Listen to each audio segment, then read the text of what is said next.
Well, this is number 10 in my 30 Faces, 30 Days challenge that I'm doing, but it's going to take me probably closer to 30 weeks. This was a fun face to do. I'm starting out here just blocking in the features and getting everything roughly in the position it's supposed to be. And the biggest challenge, as you'll see as I go on in this face, is this young lady's hair, which was a lot like my granddaughter's hair. It's extremely curly. It just hangs in ringlets. And so I wasn't sure how I was going to render that. But for starters, I just had to get the features drawn in and properly positioned and in the proper size. And so that's what I'm working on here. And then just bit by bit, I begin to do a little bit of shading. I'm doing more cross-hatching here. And part of what I'm doing in this little challenge is I'm experimenting. One way of learning how to draw anything is to keep doing it, try different things, different techniques, and find what works best for you. And so that's what I've been doing with this. And a lot of artists will use cross-hatching for shading. It's never been particularly something I do a lot. I tend to work, again, more with chalks and charcoals, and you'll see here before too long I move away from the cross-hatching and go back to what I'm comfortable with, which is a more of a charcoal or side of the pencil type of shading. But overall, I'm really pleased at this point in the drawing.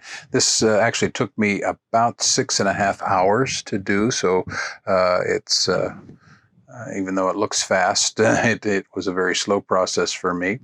Now you'll see I'm moving back more toward a softer type shading, which again that's kind of my comfort zone.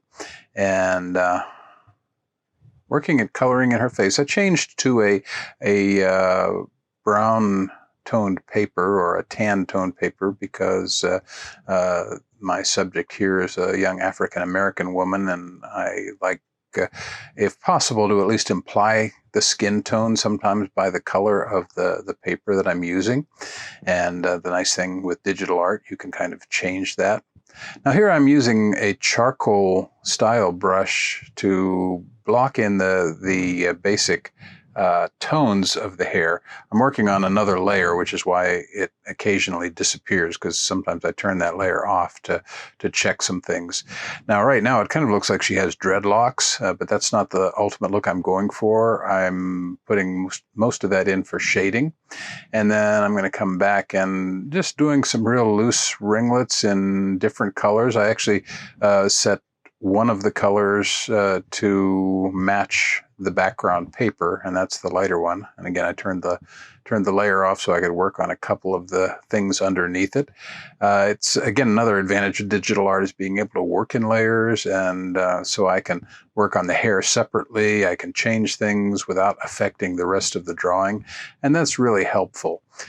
So I'm almost at the end of this now. I'm doing a little bit of detail on the lips.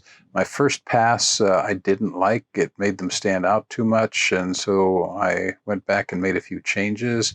But overall, I'm finished, and I hope you enjoyed this. Now on to number 11.